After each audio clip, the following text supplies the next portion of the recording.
Well, it's about time that I bring in another Nagami Kumquat. I've been growing Nagami Kumquats since I started gardening. And many of those trees I've either given them away or sold them. For no reason other than the fact that the Nagamis that I established really well over the years were sold to a lady up in Redding, California. A few others I've just given them away as gifts. But it's time I bring one back in the garden. But rather than plant it in a wooden garden box or in the ground, I'm gonna grow it in a 15-gallon container. So I'm gonna take it from a 3.5-gallon container to a 15-gallon container. Now this is a standard kumquat. I've been looking for a standard for many years. I didn't want a dwarf and I didn't want a semi-dwarf. So we're gonna get started in just a moment. So the first thing we have here is a 15-gallon container. We have a 3.5-gallon Nagami Kumquat. However, we need to do something here. You folks know what I'm about to do, right? I'm gonna go back to my old trusty paper right here. And I'm just gonna separate just the first 2 layers. I'm gonna come over here and put it right in there. I'm gonna mold it around like that. I'm gonna come over and I'm gonna put this in here like so. Now soil won't be able to escape. It's quite simple. Use paper. It's a free resource. From this point, I'm gonna go ahead and take this nice soil amendment I put together. Now this is half planting mix, or in this case, I have planting mix that is also a potting mix. A lot of people don't know the difference. Planting mix is for those that go in the raised beds in the ground, that are exposed to the ground. Potting mix is for a container that has the bottom where it's not open to the ground, is in an enclosed space. However, E.B. Stone and Greenall make a planting potting mix.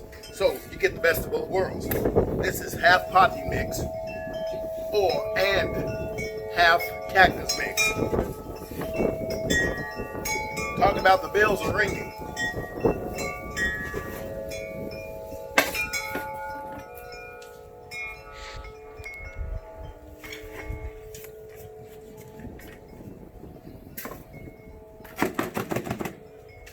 Now remember, when planting this, we want to make sure that it is slightly above soil.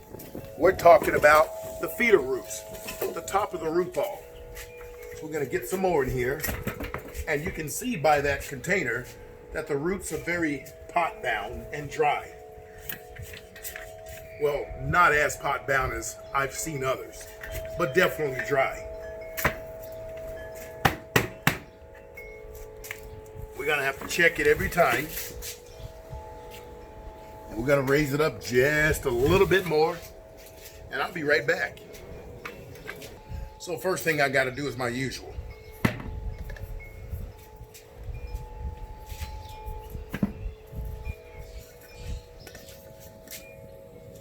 My azomite, rock dust.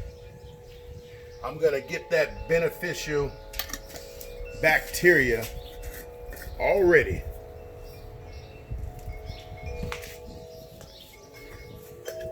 I'm gonna get some azomite in here.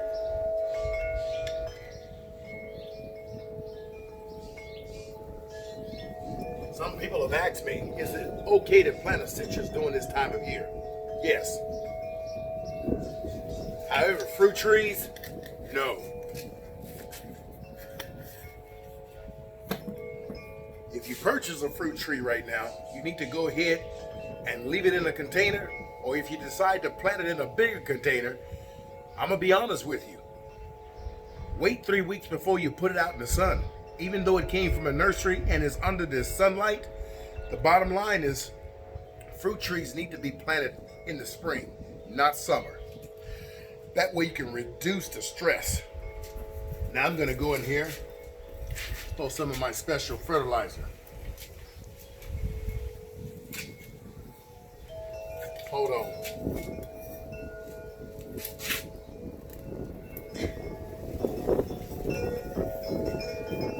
Haters.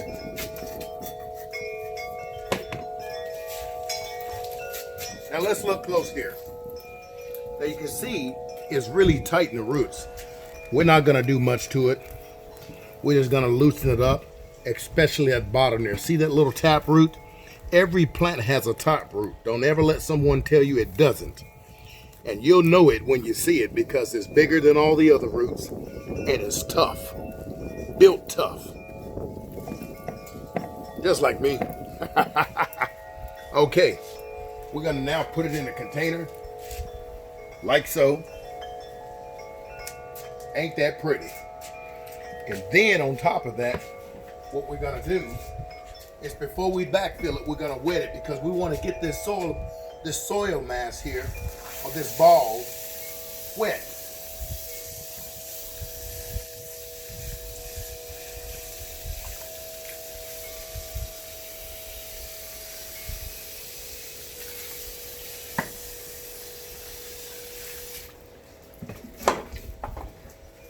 Now we can go ahead and backfill it. Take your time. Don't put too much soil.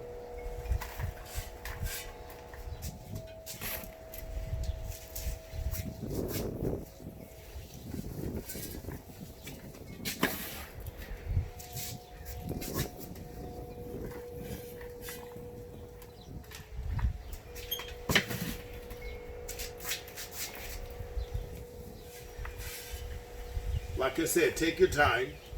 That way you don't spill more soil than you're actually putting in here. Normally what I do here is I take my little mallet. I'll show you that in just a second. I simply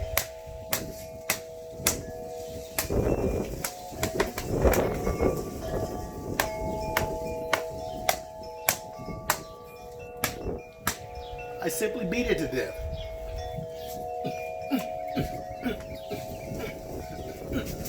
Oh, don't get me started. I ain't got it no more. I ain't afraid to admit that. Just beat it. Oh!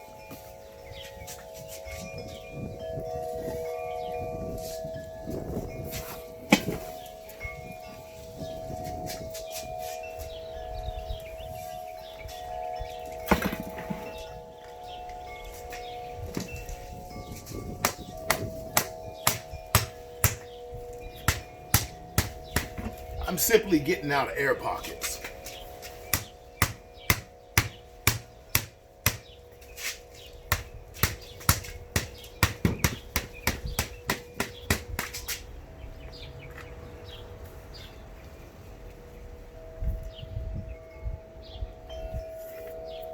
We're going to go ahead and water this in. Well, before we do that, I have to double check. Make sure it's straight. I think I'm gonna do something.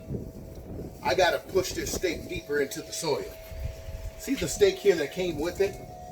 Just simply tap it down.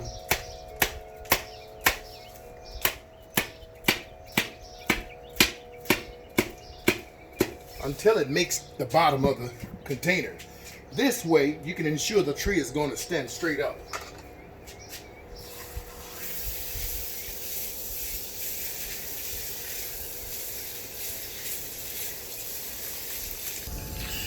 So don't forget, you got to cut off these ties that they placed on these trees. These can strangle the trees and the tree won't get any nutrients. If you need to tie it together, use some sort of string, or what I like to use is these garden clips. Depending on the diameter of the tree trunk and the actual wooden stake, you'll decide. But I pretty much just go around here and I get the part that's closest to the tree. Let me get a better grip on this side here.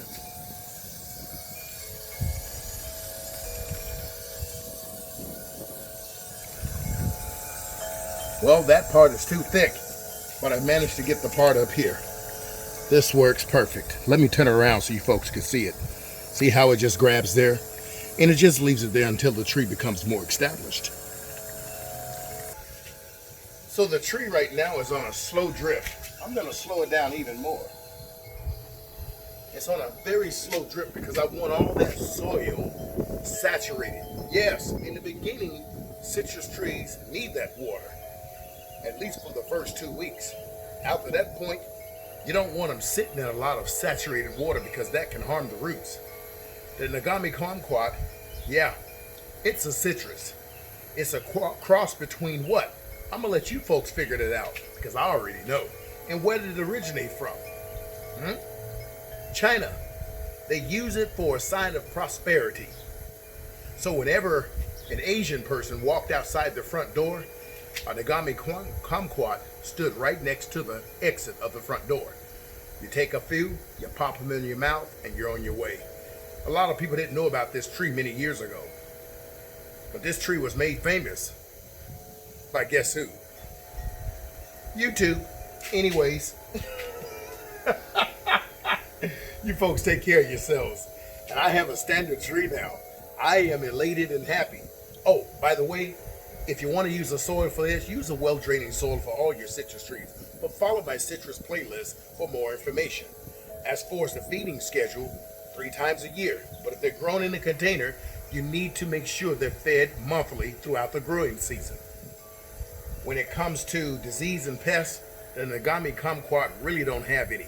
But if you find something chewing on your leaves, quite simply, you just pluck them off.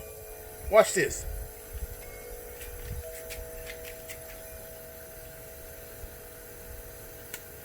See? Quite easy, right? Until next time, take care of yourselves and each other. It'll bloom at least 3 to 4 times a year. You don't believe me? You don't know diddly.